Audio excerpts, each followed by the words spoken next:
Salut à tous, c'est Pierre, j'espère que vous allez bien. L'Inter est en finale de la Ligue des Champions, et c'est justifié sur ce qu'on a vu des deux matchs. Il faut qu'on en parle.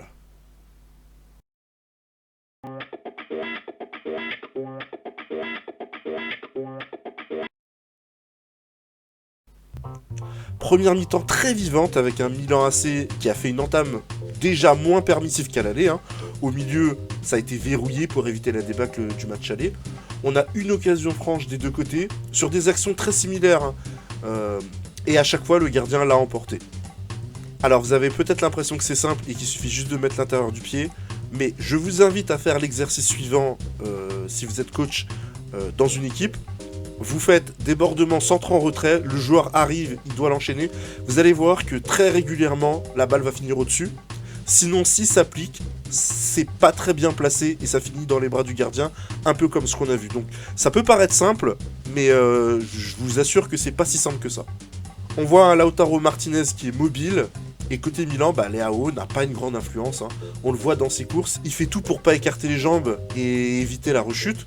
Je rappelle qu'en fonction de la taille de la plaie musculaire qu'il avait, une blessure aux adducteurs c'est 1 mois. Donc s'il est sur le terrain, c'est que la plaie n'est pas si profonde que ça et qu'il peut se permettre de jouer avec la blessure qui pourrait étendre. Mais bon, cela dit, il n'a pas l'influence qu'on lui connaît, malgré une superbe action où il aurait pu marquer un but, mais son tir trop croisé passe à côté du but. Ensuite, Messias. Alors vous savez, je suis pas le plus grand fan de Rafinha du Barça. Messias, il est encore moins bon. Dans la percussion, c'est pas ça. Dans les appels, c'est pas ça. Dans les centres, encore moins. Dans les duels, c'est pareil. J'ai pas vu les stats pour confirmer mon impression. Mais entre le match aller et le match retour, je comprends pas pourquoi il est sur le terrain. Honnêtement, je connais pas ce joueur. Je vais pas vous raconter d'histoire. Je sais même pas à quelle nationalité il est. Je sais pas quel âge il a, je connais pas, mais de ce que j'ai vu, en tout cas de ce que j'ai vu de mes yeux, soit vous allez me dire que c'est un monstre que je connais pas, mais alors moi ce que j'ai vu du match aller-retour, franchement c'est pas fameux. En plus t'as d'autres joueurs qui sont sur le côté comme Ante Rebic ou De Ketelaere qui sont sur ton banc et qui je pense auraient pu apporter bien plus. Côté Inter, Barella est partout, je trouve que ce joueur est formidable. À un moment donné il y a une passe à lui faire sur le côté dans l'intervalle à droite. Je comprends pas pourquoi son coéquipier lui met pas. Et d'ailleurs, Barella lui fait la remarque. Il était furieux contre lui. Côté Milan, 67e minute.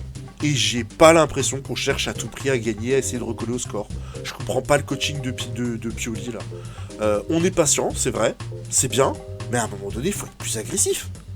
Ensuite, on a un superbe centre de Leao qui veut remettre la balle de la tête, mais elle est beaucoup trop puissante. Peut-être qu'il aurait mieux valu la tenter directement, mais en tout cas, ça me rappelle, et ça évoque encore une fois ce que je vous dis régulièrement sur la chaîne, que les contrôles de la tête, on avait parlé de Benzema sur la chaîne, et de ce contrôle de la tête contre Chelsea, ou les passes de la tête, on avait parlé de celle de Bergkamp, Dennis Bergkamp, contre l'Argentine en 98, qui pour moi est la passe décisive la plus technique de tous les temps.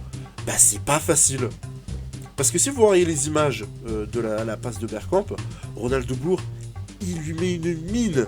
Il lui met une mine à Bergkamp. Et Bergkamp, il la transforme en caviar pour Cloy Verte.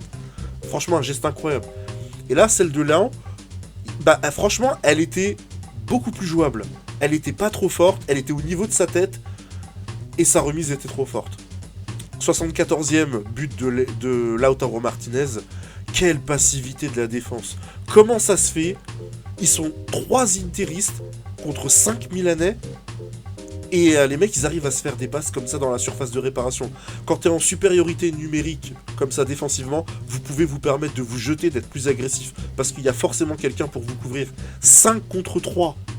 5 contre 3. Et là, pour le coup, Mike Maignan n'est pas exempt de tout reproche. Parce que là, il la prend au premier poteau. Il n'y a pas de rebond avant de la balle pour le gêner. Et il prend le but. Juste après, Pioli se décide à faire ses changements en sortant de Messias. Mais c'est beaucoup trop tard. C'est trop tard. C'était avant que tu avais 2 buts à remonter qu'il fallait tenter le coup. Là, c'est beaucoup trop tard. Tu as 3 buts. C'est mort. Vous vous souvenez le fameux Tottenham-Ajax en 2019, là, la remontada.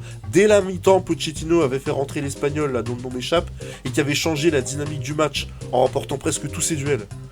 Allez, même pas besoin d'aller aussi loin. La finale de la Coupe du Monde 2022. Avant même la mi-temps, Deschamps avait déjà fait 2 changements. Parce que c'est ça le pire, tu peux faire 5 changements en 3 coups. Donc, t'as pas d'excuse pour ne pas bouger et être aussi passif. Là, je suis pas du tout convaincu par la prestation de Pioli, que ce soit sur le plan du jeu, les joueurs choisis et son influence sur le match.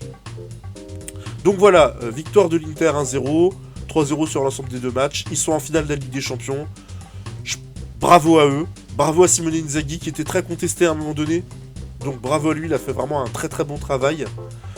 Je pense qu'on sera tous d'accord pour dire qu'ils ne seront pas favoris pour la finale. Je suis pas convaincu par leur défense. À gauche aussi, leur côté gauche, je suis pas convaincu. Et leur manière de jouer non plus ne me séduit pas. En tout cas, attention, ça veut pas dire qu'ils sont pas capables de coups, hein, mais que face au Real Madrid ou City, ce qu'ils proposent, ce sera un peu maigre. Même s'ils pourraient très bien faire un coup, c'est ce que je dis. Hein. Mais voilà, moi je n'y crois pas. Voilà, je n'y crois pas. Ce qui m'amène à dire que j'ai hâte de voir le match de demain, la finale avant l'heure, entre Real Madrid et City. Un City d'ailleurs et Real Madrid. Je sens que ça va être grandiose et je vous dis à demain pour qu'on en parle. Salut.